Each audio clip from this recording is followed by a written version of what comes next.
We comfort ourselves with the belief that a leader's power dies with them.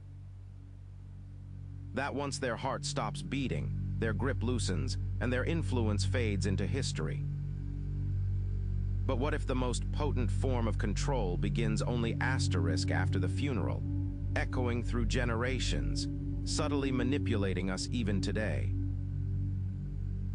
The corporeal cult, monuments and material manifestations. I've been thinking about this a lot lately. It's just unsettling. We tell ourselves, oh, that's just a statue. That's just a name on a street sign, but it's so much more, right?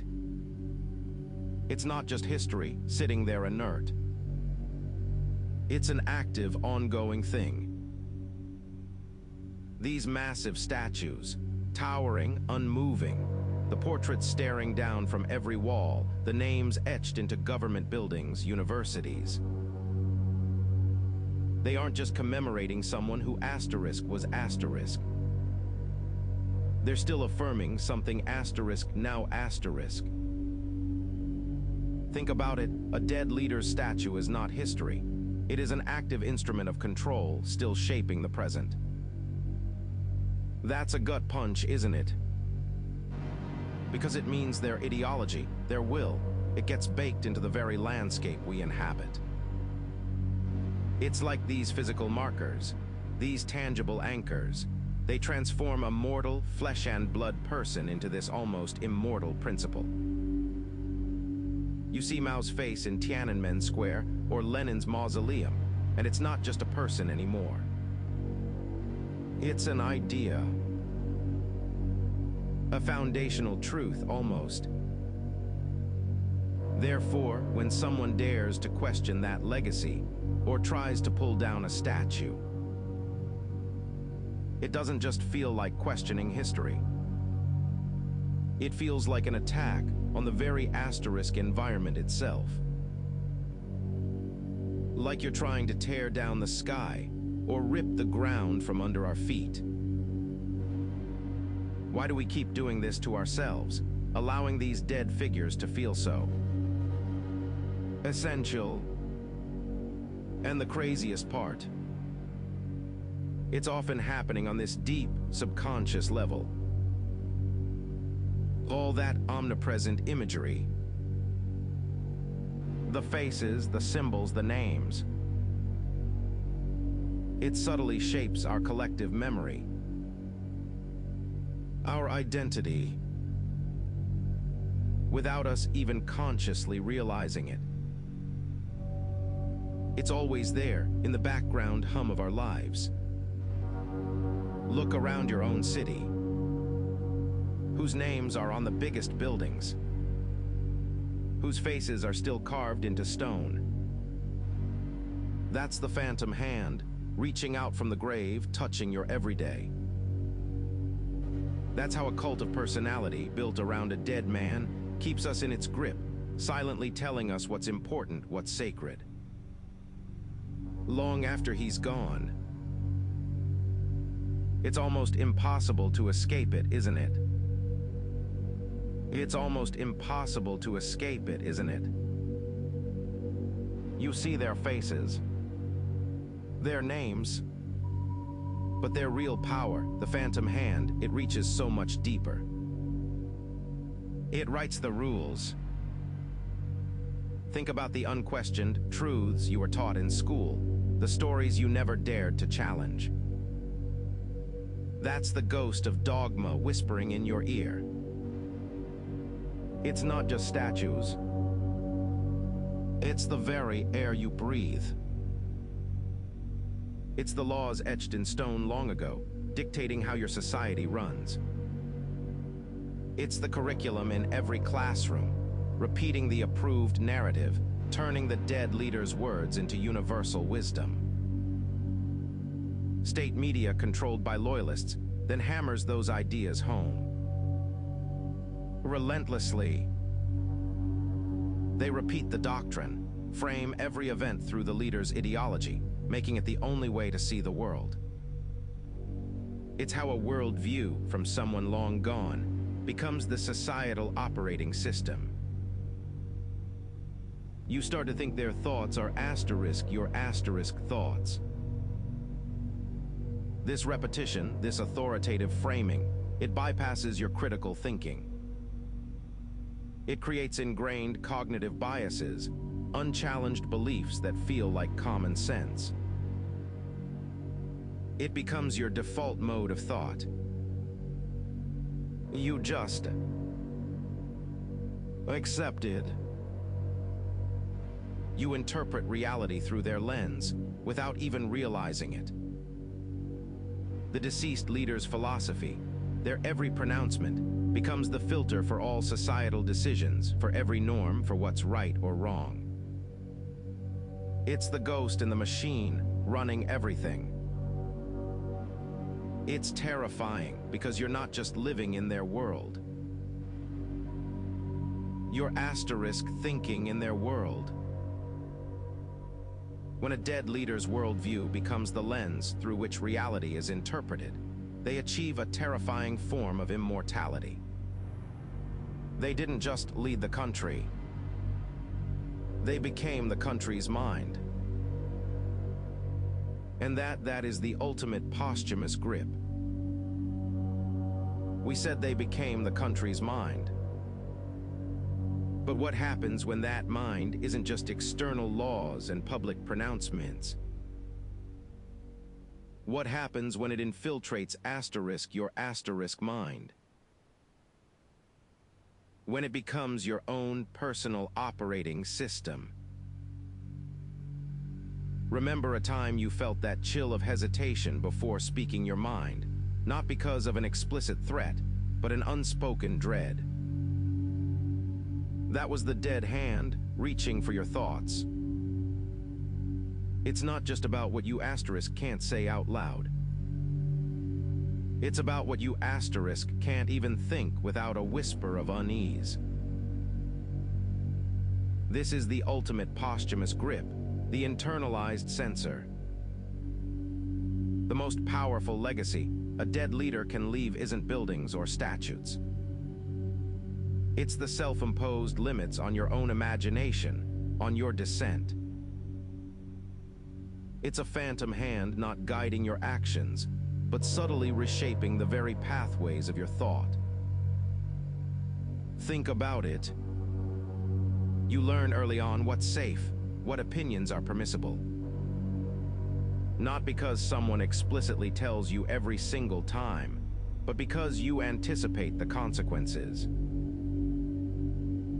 This anticipatory obedience, it's how state fear becomes your own personal fear, even when you're alone in your head.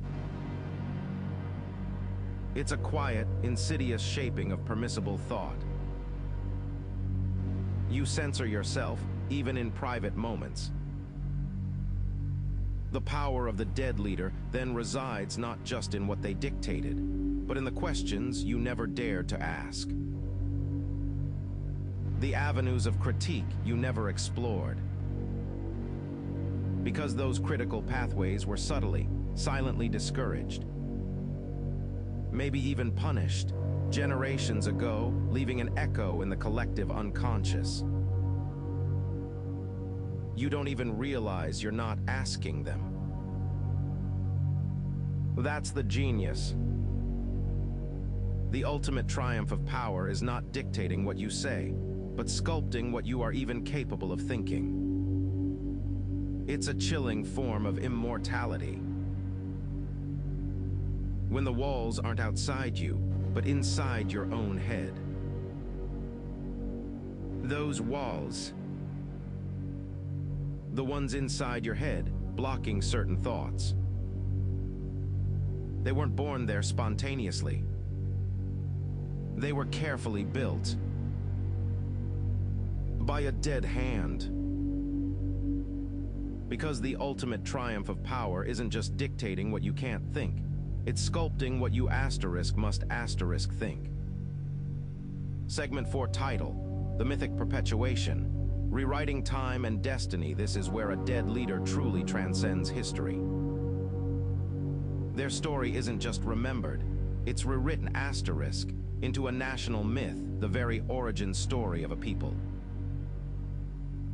It shapes your collective pride, your purpose,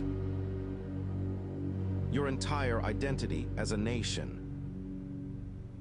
It tells you who you are, why you exist, and what you're capable of achieving. All filtered through the lens of this one person who isn't even here anymore. Think of any national hero whose story feels too perfect, too unblemished.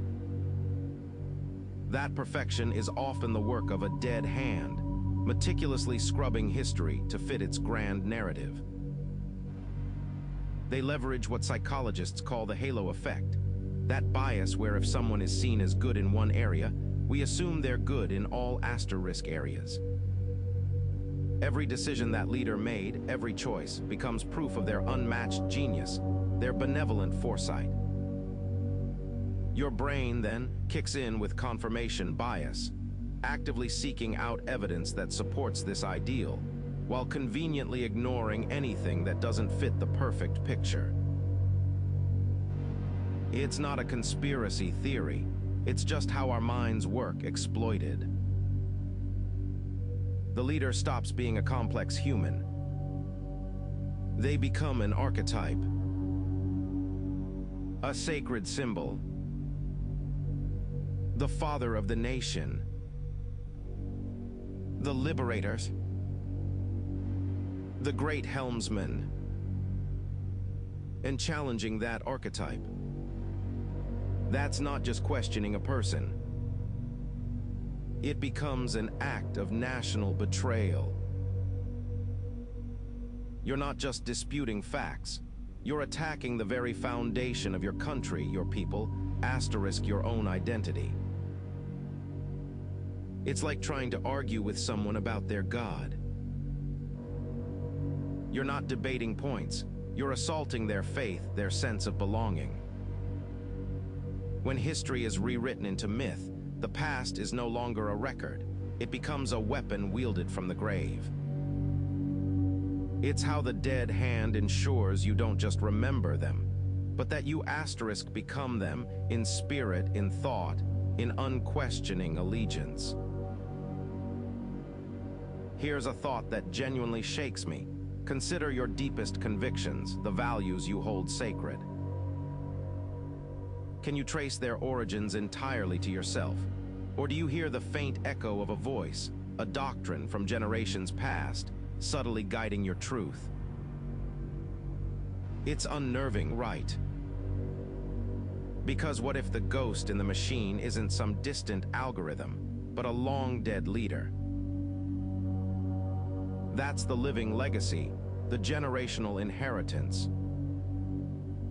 It's how the very psychosocial fabric of a country, its rituals, even its collective traumas and aspirations, aren't just remembered. They're actively shaped by a phantom presence. You see it in the national holidays, the unspoken rules, the gut reactions shared by millions who never even met the person responsible. It's an almost spiritual inheritance, carved into the collective psyche. This isn't just history repeating. It's the generational imprint. A dead leader's vision becomes a default setting for entire societies. Their ideology isn't debated, it simply asterisk is. It blurs the line between your personal agency, what you think asterisk you chose, and an inherited destiny, a path laid out for you before you were even born. You might champion a cause, believe in a certain way of life, and think it's all you. But how much of that is truly asterisk you? How much is just the deeply ingrained pattern of what came before? This is the ultimate manipulation, because you don't even see the strings. You realize how much of your worldview, your core values, your fundamental sense of right and wrong are echoes. They're not your own discoveries. They're the carefully orchestrated reality of a long-dead power.